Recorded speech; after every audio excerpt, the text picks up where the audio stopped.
This is the story of Nelson Mandela, the man who spent 27 years behind bars yet walked out to free the world outside.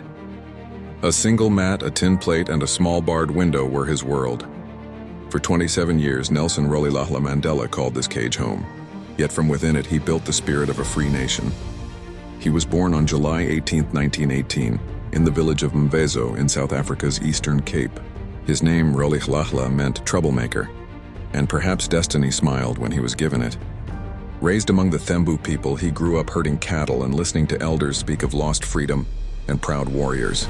As a young man, he left his village to study law in Johannesburg, where he saw injustice not as words in books but as walls built in the streets. Black South Africans were forced to carry passbooks segregated from schools, homes, and opportunity. That system was called Apartheid, and Mandela vowed to fight it. He joined the African National Congress, ANC, in the 1940s, rising to prominence as a leader who believed in peaceful protest. But as the government's violence grew, the struggle grew sharper. In 1961, after years of police brutality and bloodshed, Mandela co-founded the armed wing of the ANC, Umkhonto we Sizwe, the Spear of the Nation. He was branded a terrorist, hunted, and in 1962 captured. At the Rivonia trial in 1964, facing death, Mandela spoke the words that would echo through time. "I have fought against white domination, and I have fought against black domination. I have cherished the ideal of a democratic and free society. It is an ideal for which I am prepared to die." He was sentenced to life imprisonment. On Robben Island, he became prisoner 46664, the 466th man imprisoned in 1964. He labored in the limestone quarry by day, studied law by night, and wrote hope in the hearts of his fellow prisoners. Even guards began to call him Tata, father.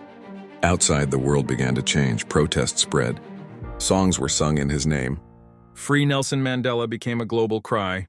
In 1990, after 27 years, he walked out of prison, his hair gray, his body frail, but his spirit unbroken. 4 years later, in 1994, South Africa held its first democratic election. Nelson Mandela, once branded a criminal, became the first black president of the Republic of South Africa. He could have sought revenge. Instead, he sought peace. He built a nation on forgiveness, not fury. He said, "As I walked out that door toward my freedom, I knew that if I didn't leave my bitterness behind, I'd still be in prison." Mandela retired after one term, refusing the temptation of lifelong power. He lived simply, loved deeply, and remained a symbol of humility until his death on December 5, 2013. And today, the winds that sweep across Robben Island still carry his voice. "You can chain my body, but you will never chain my spirit." Moral of the story: true leadership is not found in power but in patience. Forgiveness can free a nation faster than hatred ever could. Every legend carries a lesson. Stay with the Story Vault for more.